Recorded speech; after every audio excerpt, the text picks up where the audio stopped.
WWE makes a game-changing announcement earlier this week, just yesterday actually, about the future of the company, and believe me, this changes everything. We discuss the change and more here on a special Thursday edition of Primetime here on PWRshow.com and Fight TV. This is the Pro Wrestling Report, Primetime TV, the longest-running pro wrestling news program in the world, with your hosts, David Hero and Damian Nelson. Welcome, ladies and gentlemen, to the Pro Wrestling Report, Primetime Thursday, a very special edition of Primetime on a special night. Damian Nelson sitting alongside David Octavius Tiberius, your alleged backyard, one-time knockout, straight-edge, hardcore Hall of Famer hero, here on Thursday, May 26, 2016, and what a week it has been so far, David Hero. Before the big announcement yesterday from WWE, which we'll get to in a moment, we already had a stacked Primetime and Extra. So with that being said, we decided to give back to our audience and bring not one, not two, but 3 episodes of Primetime. And what I'm most enthused about, sarcastically so, is the fact that if anybody wants to call you right now, they still can. Well, of course. Why wouldn't they? I don't know, because you're on television here talking about stuff, and, you know. No one ever calls me while I'm recording. Well, people should know that they're good. How are you, David? What did I do wrong? I didn't say you did anything wrong. I said, how are you, David? I'm great. I'm fantastic. I'm tremendous. I'm ready to go. We got a big weekend. Al Snow is in town. Is that right? Yeah. Uncle Al? Yeah. Shenanigans, of course, will ensue. At Six Flags and some shenanigans. You guys got that new ride down there? They did open a new ride just today. Tomorrow, actually, it opens. Yeah. Justice League Battle for Metropolis. Who's your favorite Justice League character? Clearly, the Flash is the only one you would pick. Of course I wouldn't. He just runs. Superman is the man of steel. He's an alien. Donald Trump is going to send him back. He can't. Why not? Because he's one of everybody, all of them. Doesn't matter what they did or what they do. He's here legally. He has papers. Have you seen his papers? Of course I have. Have you seen the birth certificate? No. Folks, this week's big story is brought to you by Gruber Law Offices, of course, who is ready to represent you in your personal injury case. You continue to depend on Superman, you'll be needing representation. And you can call 414-276-6666 or visit gruberlaw.com for your free FRWE consultation right now. Wow, look, you got that whole rapping thing down, don't you? I'm sorry? Just how you did all that. Rapping thing. That wiggity whack stuff. I am internationally known. I can tell by looking at you. I can rock a microphone.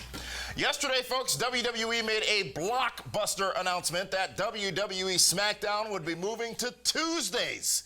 And not only that, but it will be broadcast live. They're going to do it live, David. Do it live. Each and every week on the USA Network. Everything. The company said that the move will take place on July 19th, and a quote from WWE Chairman Vince McMahon went as follows. WWE's flagship programs will both leverage the incredible depth of our talent roster, distinct storylines, and the unpredictable nature of live television. He continues on to say this move will undoubtedly build more excitement and deepen engagement with our fans around the world. So that the big news, the first half of the big news, SmackDown moving to Tuesdays, live, long talked about. They've been talking about this now for like the last 6 months. And it's finally happening. And it just shows that now that they have John Cena back, now they have Seth Rollins back, Randy Orton is due back, they now have their upper card. And they have built up a stronger mid card to pull off something like this. Well, that's right.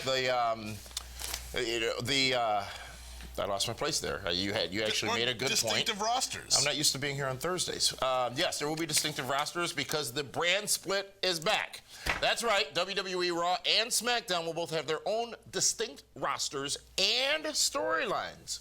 Now, all of us remember the brand split of old, and it came with both good and bad results at times. What's different this time, though, is that the B brand will be no more. With SmackDown being live, it can now be on the same level as Raw. Well, it can be as long as they have the talent and the workhorses and the perceived stars. Raw is not about talent, workhorses, or perceived stars. Raw is the show that's treated as the must-see TV because it's live every week. Right, but you also need talents that the fans want to see on Tuesday. I think you're hopping forward here. Let's look at the fact that last time in the brand split, as we talked about, SmackDown was still a tape show, right, on a different night. Exactly. Well, it's still going to be on a different night, but the fact merely that it was a tape show gave it less significance than the live Raw. That big piece is already being addressed. Oh, yeah. Which makes SmackDown more relevant and much more must-see TV than it ever has been. It's going to make it very, very interesting because, man, it's like it's brand new. A whole new world. It is. I mean, I didn't like the brand split the first time. I understand why they did it. This time, I believe it's going to work because they have a far bigger talent pool to pull from. Well, let's talk more about that, David. And it does seem like this live SmackDown move affords the company several opportunities going forward, which we'll be discussing all weekend long. But first, let's take a look at the last time the company split brands, which you said you enjoyed. Now, this was back in... No, I didn't say I liked it. I'm putting words in your mouth. Oh. Back in 2002, WWE held its first draft with a heavy roster of talents from WCW and ECW on board. Remember, they had acquired those companies over the course of the previous 12 months. They also had stars like The Undertaker, Kurt Angle, Hulk Hogan, Edge, Brock Lesnar, Steve Austin, and The Rock. On top of that, SmackDown had Hulk Hogan, Kurt Angle, and The Rock, who would leave. Rock would leave later that year, of course, after losing to Brock Lesnar at SummerSlam. And Raw was built around The Undertaker, Brock Lesnar, and the NWO, Hall, Nash, and X-Pac. Now, both shows had some great talent at the top. Now, with this, we also saw the introduction of the World Heavyweight Championship. So they had so much to work with when they did that first brand extension, which some say was a result of the failed WCW integration effort a year prior. Agreed. So those were who they had to work with in the last brand split, brand extension, if you will. And you said that the talents matter, obviously. So given that, what they had last time, do you see that they have the same opportunity this time with the talents that they have? I think they have a more opportunity to make money because now they have to create more stars. Like you said, when you have already an established Kurt Angle, Edge, Undertaker, Rock, Austin, Lesnar, Hogan, NWO, you don't have at the top. You don't have that upper card right now. No, not at all. Not even close. Nope. So now it's an opportunity for the mid-card guys, the Sami Zayns, the Kevin Owens, endorsed, the Cesaros, even the Miz, even an up-and-coming Baron Corbin. Baron Corbin gives them the chance, the opportunity to get to that upper card because now you can have Reigns and Rollins and Cena and whatever else on both sides. Yeah, well, there is so much more, though, to this entire story and so much more to discuss about this. So before we get into that stuff, though, David Hero, we said, do they have the fan base? I'm sorry, do they have the talent base? Do they have the fan base to support 2 live shows, 2 separate rosters, and 5 hours of wrestling program that you have to watch each week now? There's no question they do because they have the network, and they'll have network specials for both brands. Well, we'll talk about that a little bit later on because that's interesting as well. Last brand split, there were pay-per-views for each brand, and no one ever watched the SmackDown ones, remember? However, that got us back to the Great American Bash. But remember if you put a John Cena on SmackDown, people will watch SmackDown. Last brand split, or the first brand split, the first extension, the first draft, wasn't that, I thought that was it 04 or 05 when Cena got drafted to Raw with the WWE Championship? It was, because they had both champs, SmackDown or whatever it was. Both champs on the same show at one time. Yeah. And remember how shocking that was. But let's not forget, there was also a draft or a brand extension which was just completely destroyed by injuries. So remember, that was when Kurt Angle ended up in ECW, and they did the draft, and then like 2 weeks later, the draft didn't matter anymore because they had an injury situation. Now, they just are coming out of another injury situation as WWE. Is that risk still there and something the company should be considering? It's there, but I think that's why they're doing the brand split, because they realized when you lose a Seth Rollins and you lose a Roman, when Reigns got hurt for a little while, and then you lost Cena and you lost Orton, then you lost Daniel Bryan. Yeah. It's like, whoa, our main event is gone. Just like that, over a 3-4 month period. So everyone that they wanted to slot in that spot wound up getting hurt. Well, now it gives them an opportunity to give more TV time to other talents by having them on separate shows. How do they make sure they stick with it?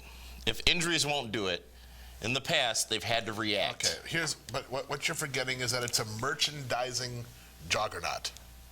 You create a new world championship for the SmackDown brand or the Raw brand, now you got more toy belts, which you're going to sell. Yeah, but do you not diminish the value of the existing WWE Championship? And people have said that it is a prop. You don't win it or lose it. To you, it's a prop, and you don't win it or lose it, but it matters to a lot of the fans out there that there is a world champion. So how do you have two WWE champions? Do you have a WWE, and do you bring back the World Heavyweight Champion, which was absorbed into the WWE Championship?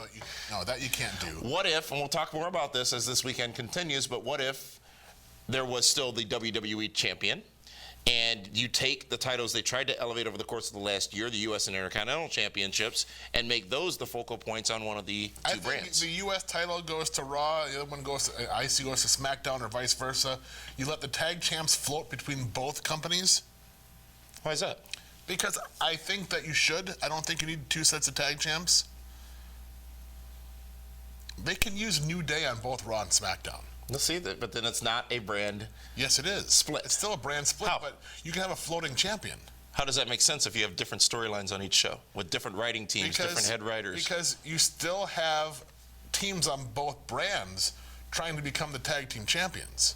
So those other teams fight amongst themselves to become number one contenders. So have two tag team storylines, if you will, but ultimately they're meeting these champions who could really just sit back and wait for the 30-day rule to kick in, right? They very well could. I mean, there's a lot of good potential with this. I just hope it's not overbooked. How so? That they have too many things going at once. I think that they needed to take it a little slow, let it, I hate to use the word marinate, but let it just, really... Lemon pepper? Or teriyaki, whichever you prefer. But just let it slowly build and grow into something. Well, folks, we're going to talk a lot more about this, and when we come back, specifically, we're going to take a look at what this all means for the other company who airs on Tuesday nights, which is TNA Impact Wrestling, and what WWE should do in the draft, and what they might do with the existing champions and championships. That's when Pro Wrestling Report Primetime continues here on Fight TV and PWRshow.com.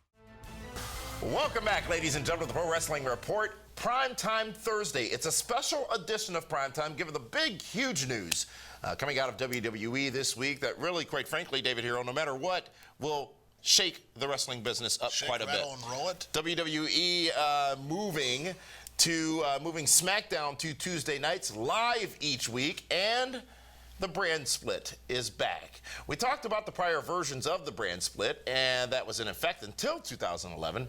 But what should they do with this year's version is the question. Now, we know there will be another draft occurring sometime before the split on July 19th. But this is a very complicated thing to pull off. What will be the identity for each of the shows? Will both remain PG, or will one take a more attitudinal approach? Either way, they have a great opportunity here to do something very special.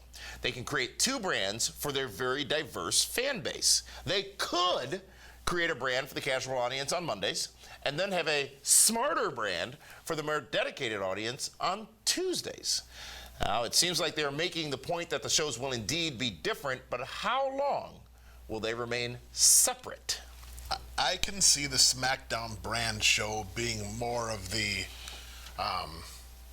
NXT product. Now, a lot of people have said that, David Hero, and let me ask you a question. I'll hop into my Wolf Blitzer mode.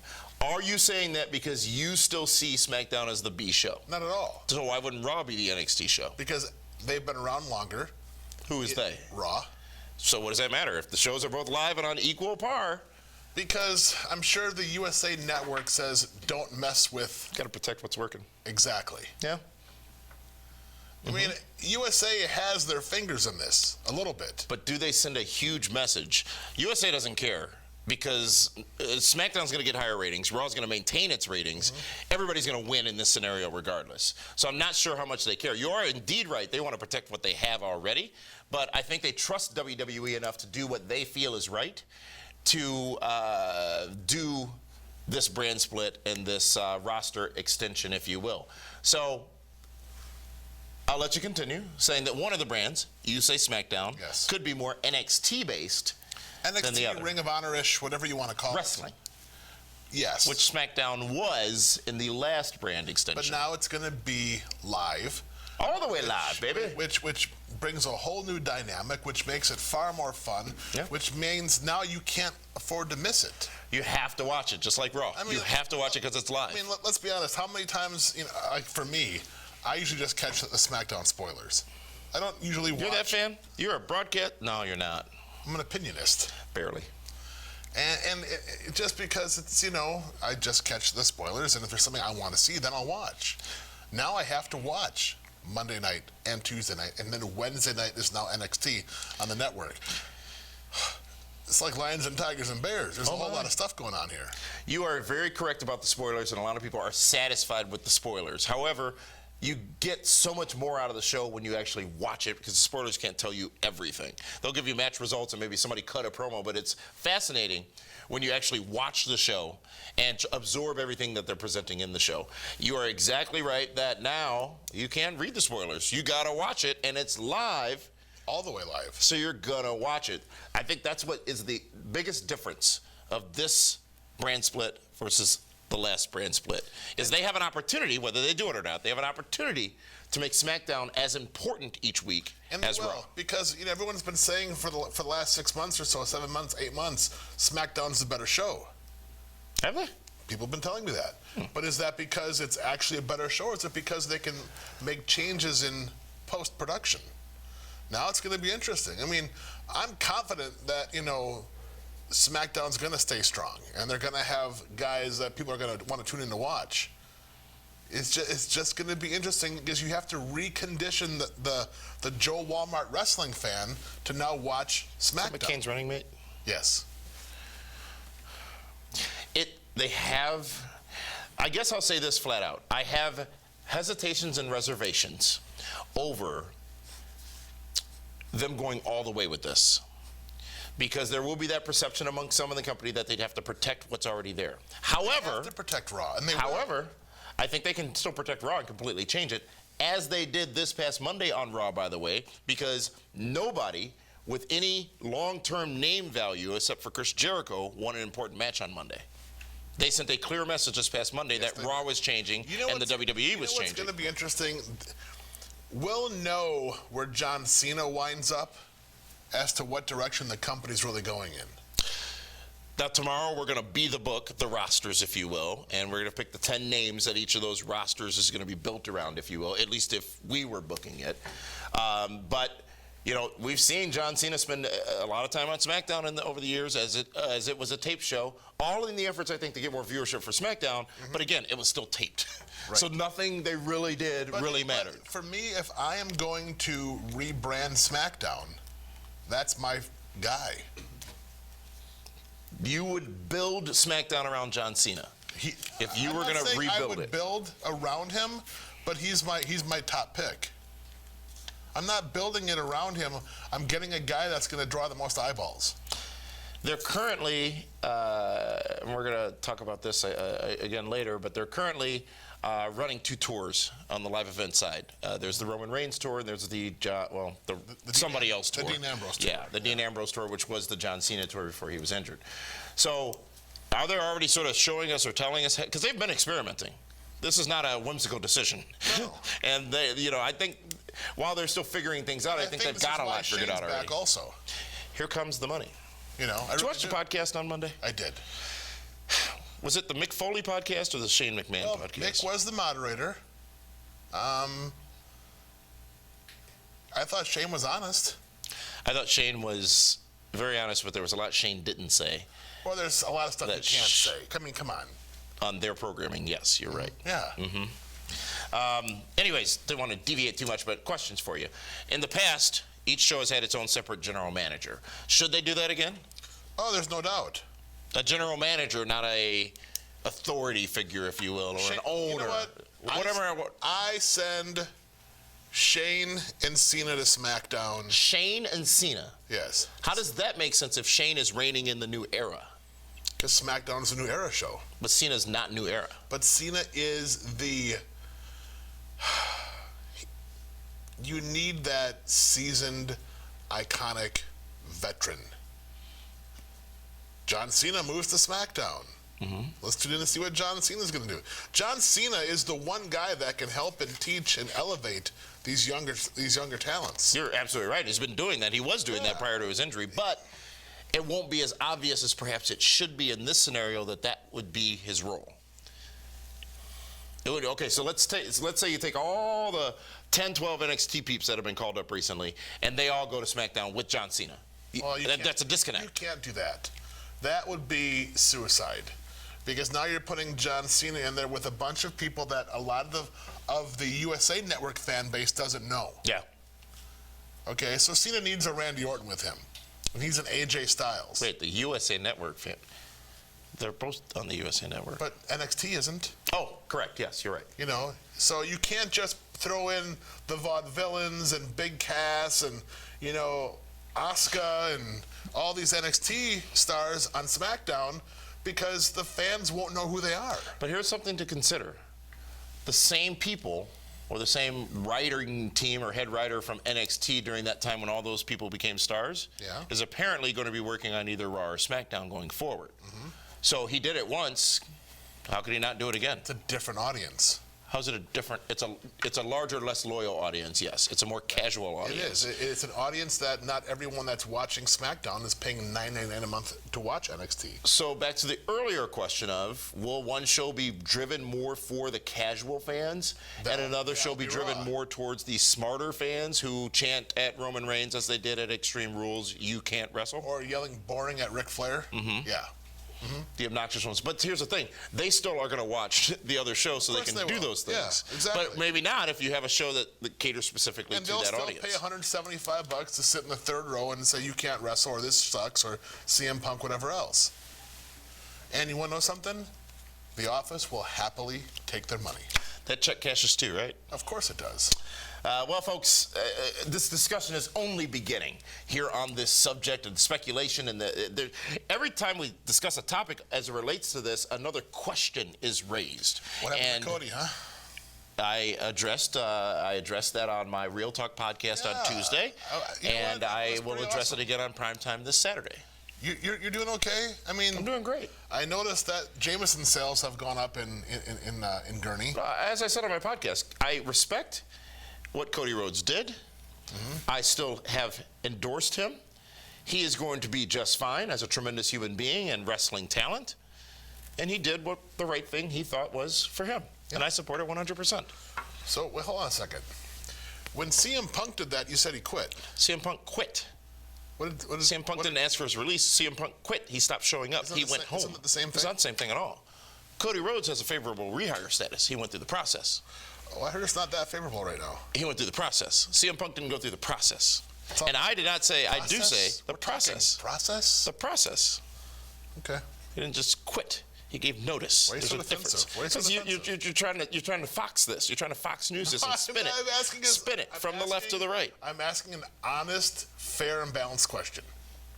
And I decided that you were trying to skew the answer by the leading nature of your question. Hey, I'm a Stardust guy. I get it. It's cool. No one can tell. Beyond that deviation, it's going to be difficult to keep you on track for 3 episodes of Primetime this week, isn't it? Well, I can barely handle 1. That is very true. But tomorrow on another special edition of Primetime, yes, indeed, tomorrow night, Primetime, we're going to skip Feedback Friday this week, David Hero. The fish don't fry in the kitchen this week. What am I going to do? You're going to do Primetime tomorrow, and we're going to be the booker for the rosters. Oh, but that's not a contract. We're going to pick a show on Fridays. Creative has the opportunity to modify or change that show to reflect whatever it feels is best for that week. They've exercised that option. You know, the process. So you're going to take Raw. You're going to take SmackDown. Yes. And we're going to build the 10 names that the shows will be built around. How about NXT? NXT is not part of this equation at this time. Are you sure? At this time. How do you know? I'm certain it's not part of this Who told equation you at this that? time. The facts that have been released by the company do not indicate any plans for any changes with the NXT brand. You got to figure they're gonna pull some NXT stars up. That's not what you asked me. Yes, they're going to pull some NXT stars up. You What did said, I what ask about you? NXT? Yeah, exactly. And I said it's not changing. You said, how do you know that? Yes, how do you know that? Because the programming isn't changing, because it hasn't been part of the programming announcement that was released publicly by the company. The facts, David Hero. Just the facts. That's what broadcast journalists do versus what opinionists do. You can't even. We're done. Out of time for Thursday, folks. We'll be back tomorrow. Be the booker for we'll do our own fantasy draft, I guess you But can we've call already done that. No, It's we called Team Super Friends against Team Nelson Family. No, that's not good enough. My Especially team your is team. dominating right now. No, we don't even have the score results yet. Did you? They better not have been leaked to you. Oh, one of your sources gave them to you? I have sources. A birdie. Hey, stay tuned. Tomorrow, Primetime returns Friday. Be the booker for the brand extension.